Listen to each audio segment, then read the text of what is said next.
You're not failing because you're lazy. You're not lost because you're stupid. You're not miserable because the world is unfair. Those might be the symptoms, but they're not the cause. The real reason you're ruining your life is because you don't know who you are. You've never really met yourself. You've met your mask, your persona, your performance, but not your soul. Carl Jung called this the great tragedy of the modern world, that we are so busy trying to become somebody that we forget to become ourselves. And if that sounds abstract, let me tell you something blunt. If you don't turn around and face what's in your unconscious, it will keep running your life. And you will call it fate. Click subscribe to this channel to get more profound insights. Jung didn't whisper. He roared through the pages of psychology. His work wasn't about labeling people with disorders. It was about calling people back to their wholeness. And yet, most of us keep living as fragments. We suppress our anger. We ignore our fear. We pretend to be okay until one day, the mask we've been wearing starts to crack. We get anxious, depressed, addicted, confused, and we look outside for answers when the real crisis is inside. Jung warned us that what we don't own in ourselves becomes our shadow. And the shadow always returns, not as a ghost, but as a self-destructive pattern. So how do you stop ruining your life? You start by finding the courage to look at the parts of yourself you've been avoiding.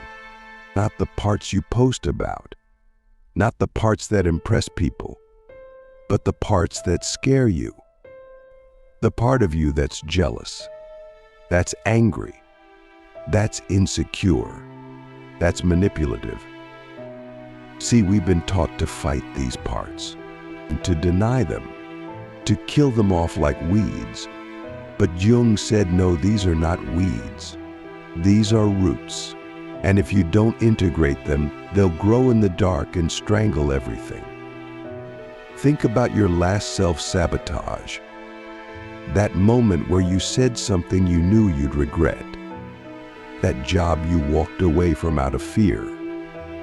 That relationship you destroyed by being passive-aggressive, or by ghosting, or by clinging too tight.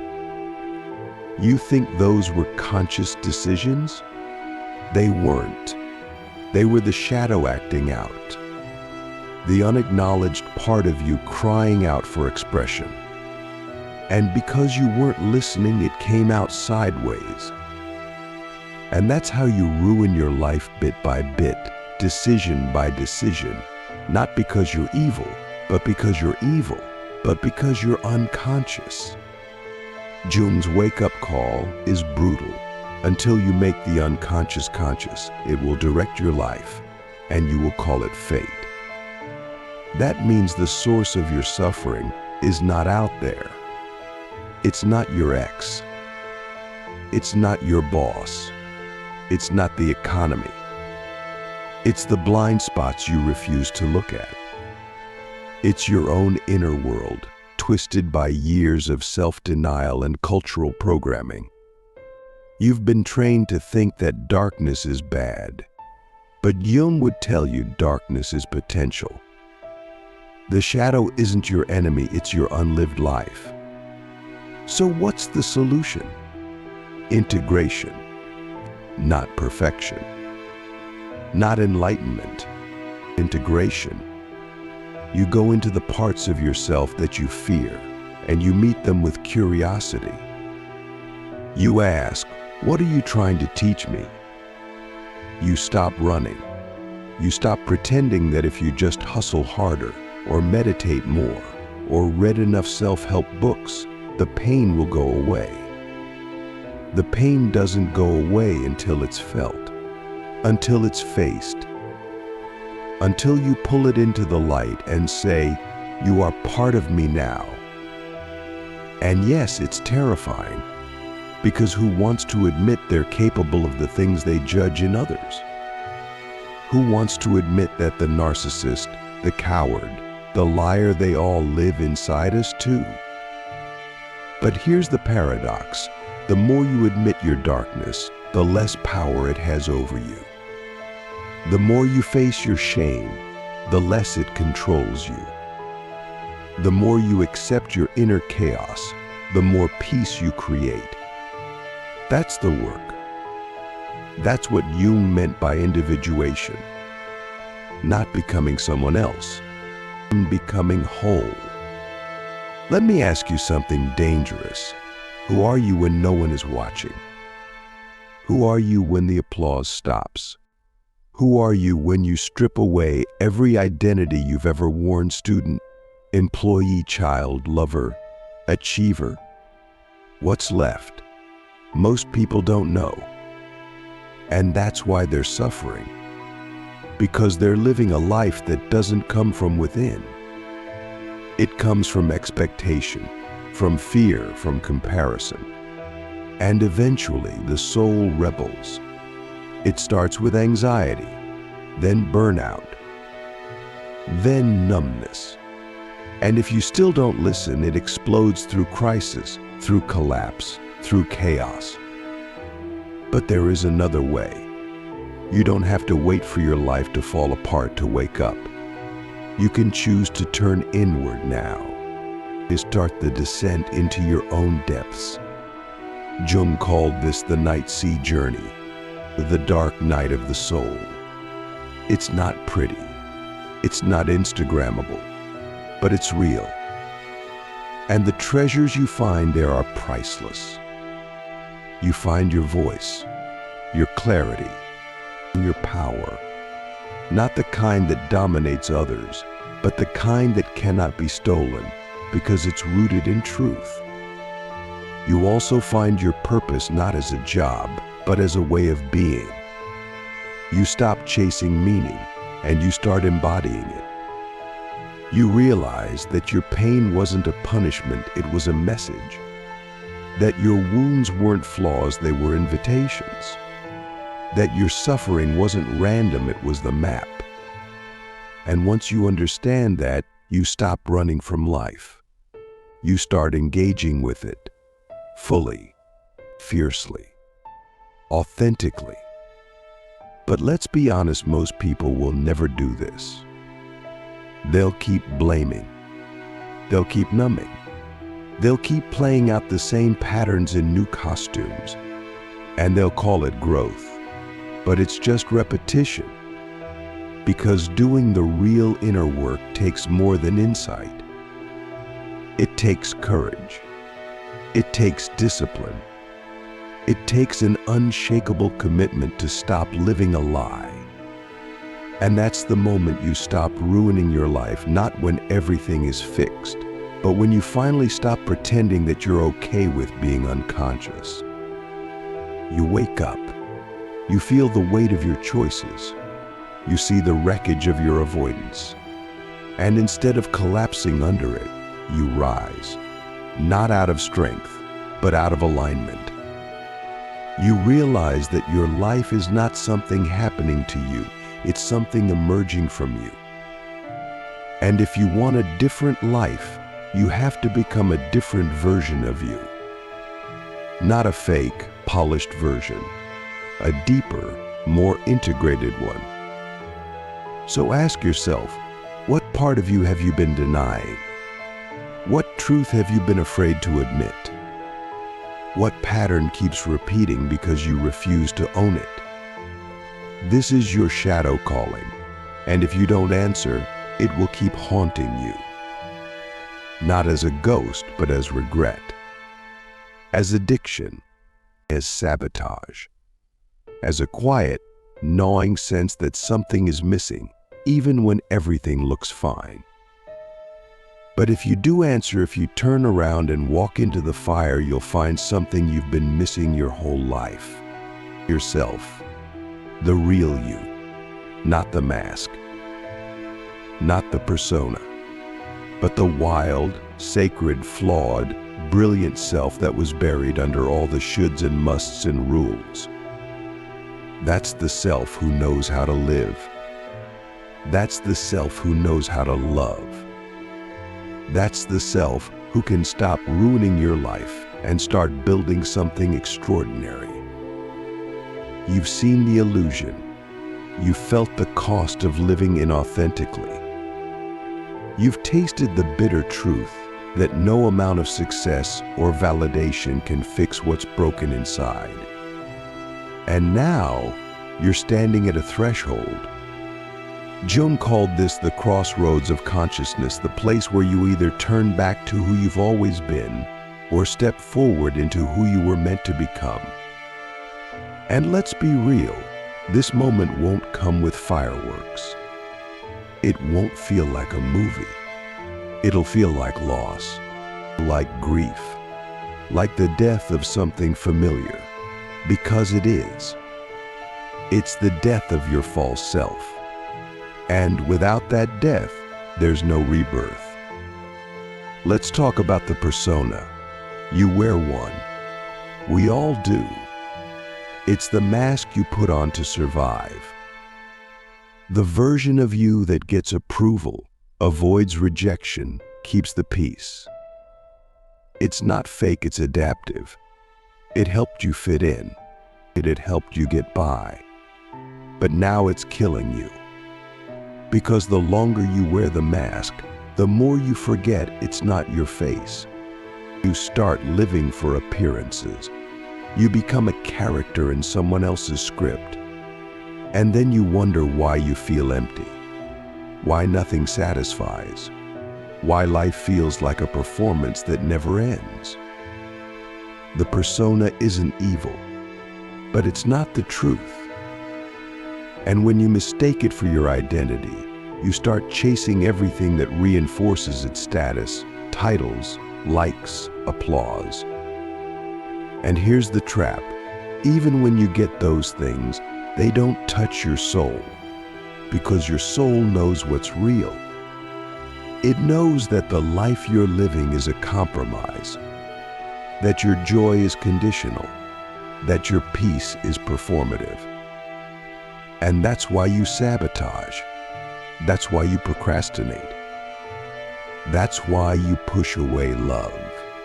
Not because you're broken, but because the life you've built isn't aligned with your essence. Now here's where Jung's work becomes practical. He didn't just diagnose the problem. He gave us a path forward. It starts with something most people avoid at all costs: honest self-confrontation. Not the kind where you beat yourself up, but the kind where you tell the truth.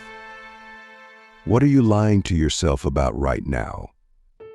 What are you pretending not to feel? What roles are you playing to avoid rejection? These aren't comfortable questions, but they're necessary ones. Because you can't heal what you won't reveal. Jung believed that healing doesn't happen by eliminating the darkness. It happens by bringing it into relationship with the light. That means you don't have to be perfect. You don't have to fix everything. You just have to stop running from yourself. You have to sit with your contradictions, your shame, your fear. And instead of judging them, you listen. You ask, why are you here? What are you trying to protect me from? What do you want me to know? This is how you integrate the shadow. Not by force, but by dialogue. Here's something uncomfortable. The part of you that ruins your life is also the part that's trying to protect you. Your self-sabotage isn't random. It's strategic. It's your psyche trying to keep you safe based on old wounds and outdated beliefs. You avoid success because success once meant pressure or abandonment. You avoid love because love once meant pain or betrayal. You procrastinate because doing the thing might expose you to failure or judgment. The behavior is dysfunctional, but the intention is protective. And until you understand that, you'll keep fighting yourself instead of healing yourself. Jung's concept of the inner child is more than a metaphor. It's a living part of your psyche. And if you want to stop ruining your life, you need to stop abandoning that child. You need to stop trying to silence their needs, their fears, their longings. Because if you don't, they'll find a way to get your attention through anxiety, through depression, through breakdowns and burnout. Not because they're trying to destroy you, but because they're trying to wake you up. They're saying, please stop pretending. Please come home to yourself. So how do you come home? You start by slowing down, by creating space for reflection. You start journaling not just to vent, but to excavate. You ask hard questions. You sit with uncomfortable answers. You work with a therapist, a guide, a mentor who can help you navigate the terrain of your own soul. You stop chasing quick fixes and start building inner stability. You stop outsourcing your worth and start reclaiming your power. You stop trying to be good and start trying to be whole. This is the journey of individuation. The process of becoming who you truly are, not who you were conditioned to be. And it's not linear. It's not glamorous. It's messy. You'll lose people. You'll disappoint others. You'll outgrow environments that once felt like home. But in that shedding, you'll find something real. You'll find the part of you that was never confused, never lost, never broken, just buried. And when that part comes alive, everything changes. You stop needing to prove yourself. You stop reacting to triggers. You stop living in fear of failure or rejection. Because you're no longer fragmented. You're rooted. You know who you are. That doesn't mean you're finished, it means you're finally starting from solid ground. Let's go even deeper. One of Jung's most powerful ideas was that the goal of life is not happiness, it's meaning. And meaning doesn't come from comfort. It comes from confrontation, from suffering consciously, from choosing to face life with your whole being. Are you willing to do that? Are you willing to stop avoiding the hard stuff and start using it? Because your suffering is not the enemy. Your avoidance is. Your refusal to feel. Your insistence on control. That's what keeps you stuck. But when you let go of control, when you surrender to the process, something opens. You start to see that your pain has purpose, that your patterns are teachers, that every breakdown is a message. And instead of saying, "Why is this happening to me?" you start asking, "What is this trying to awaken in me?" That shift changes everything. It turns your life from a problem to be solved into a mystery to be lived. You begin to see that the things you thought would destroy you were actually invitations to deeper alignment. That the job you lost, the relationship that ended, the crisis that broke you, they were all part of your initiation.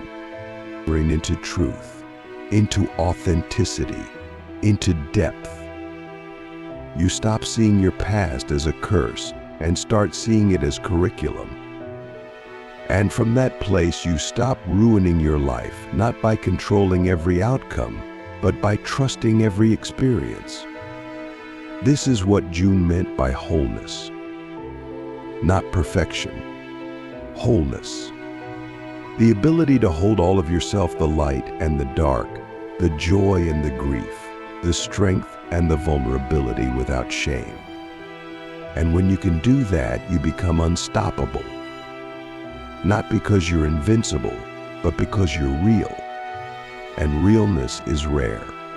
Realness is magnetic. Realness is powerful. Because nothing can be taken from someone who's already accepted everything within themselves. So here's the question. Are you ready to stop performing and start becoming? Are you ready to stop ruining your life by pretending it's not yours to shape? Because if you are, then the journey begins not with a breakthrough, but with a choice. With the choice to feel, to face, to own, to integrate. The choice to become the person your soul was always trying to become. Imagine this. You're walking through a dense forest at night. There's no path, no map, no guide. Just you, the dark, and a strange sense that something important is waiting somewhere ahead. That's what it feels like to truly begin the process of individuation. You don't know where you're going. You only know that you can't keep going back. Jung understood that this journey, the journey to the self, is not about self-improvement. It's about self-discovery. And the self you're searching for isn't a better version of your ego. It's the totality of who you are. Everything you've denied, rejected, hidden, abandoned, it's all part of the treasure. You ruin your life when you keep trying to be good instead of being whole. You ruin your life when you keep trying to win approval instead of living your truth. You ruin your life when you ignore your intuition, silence your creativity, and stay in places that numb your soul. Not because you're weak, but because you're scared. And you should be. This path is terrifying. It demands everything. It asks you to step off the edge of the known, to let go of the identity that got you this far and trust the emergence of something deeper. But here's the paradox. The deeper self isn't created. It's revealed. It's already there, underneath the layers of conditioning, trauma, performance. And every time you choose alignment over approval, it comes closer. Every time you speak the truth you've been suppressing, it grows stronger. Every time you stop running and face the moment fully, it steps forward. And eventually it becomes your center, your compass, your anchor. Not because it promises safety, but because it offers realness. Realness is rare in a world addicted to image. That's why most people never make it this far. They settle for a better mask, a more socially acceptable persona. They spiritualize their ego. They intellectualize their pain. They turn healing into branding. And they wonder why they still feel empty. Because unless you go all the way down into the shadow, into the wound, into the forgotten, you'll never find the self. And without the self, everything you build will feel hollow, no matter how successful it looks. So how do you live from the self? You stop asking, what should I do? And start asking, what is true right now? You stop trying to be consistent with your past and start being loyal to your evolving soul. You stop outsourcing your authority. You stop betraying your intuition. You stop pretending you don't know what you know, because you do. You've always known. You've just been afraid of what that knowing might cost you. It might cost you relationships that were based on a version of you that no longer exists. It might cost you opportunities that require your silence. It might cost you comfort, reputation, even identity. But what you gain in return is everything. You gain integrity. You gain vitality. You gain peace, not the peace of avoidance, but the peace of alignment. The peace that comes when your inner world and outer world are no longer at war. And here's something Jung said that still haunts me. The privilege of a lifetime is to become who you truly are, not to become famous. Not to become rich, not to become perfect, but to become yourself. Do you realize how rare that is? Most people die as strangers to themselves. They live lives of quiet desperation, stuck in roles they didn't choose, performing for an audience that never really sees them. And they call it success. They call it adulthood. They call it normal. But it's not. It's a slow spiritual death. And it's avoidable, but only if you're willing to do the work, the real work. The uncomfortable, revolutionary, sacred work of meeting yourself, sitting with yourself, listening to yourself, and then acting on what you find, even when it's inconvenient, even when it's terrifying, even when it costs you everything you thought you needed. Because that's the only way to stop ruining your life, by finally living your life. So let's get brutally honest. What are you still holding on to that's killing you? What lie are you still living? What version of yourself are you still performing to keep others comfortable? What truth are you still afraid to say out loud? These are not rhetorical questions. They are invitations, gateways, keys. And if you're courageous enough to answer them, everything changes. You change how you love. You stop clinging, controlling, fixing. You start seeing others clearly and letting them see you fully. You change how you work. You stop chasing validation and start creating from a place of soul. You change how you suffer. Your pain becomes purposeful. Your wounds become wisdom. Your struggle becomes sacred. Because now it's not happening to you, it's happening through you. And here's the most radical part. You begin to forgive yourself. Not in a superficial way, but in a deep cellular way. You realize that every mistake, every sabotage, every disaster, it was all part of your awakening. You stop blaming yourself for what you didn't know. You stop shaming yourself for what you couldn't face. You start loving the you that was lost, because that version of you carried you here. And now you can finally let them rest. You're not here to be perfect. You're not here to perform. You're here to become, to evolve, to integrate, to awaken. And that means you will fall, you will fail, you will break, but you will also rise. And every time you rise, you bring back a piece of yourself that was once exiled. That's the alchemy. That's the transformation. That's Jung's wake-up call. You are the healer you've been waiting for, and the only way out is in. So the next time you catch yourself ruining your life again through fear, avoidance, self-doubt, or shame, pause. Breathe. Remember this, you're not broken. You're not lost. You're not late.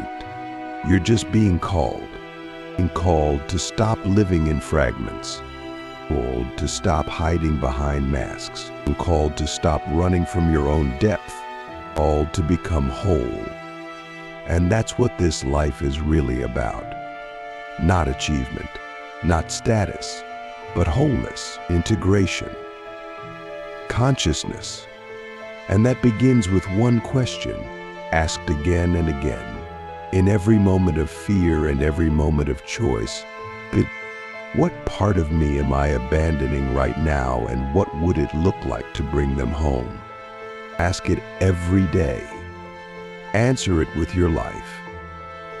And you will stop ruining your life, not because it gets easier, but because you'll finally be living it fully, fiercely, and truthfully. You will become what you were always meant to be, yourself.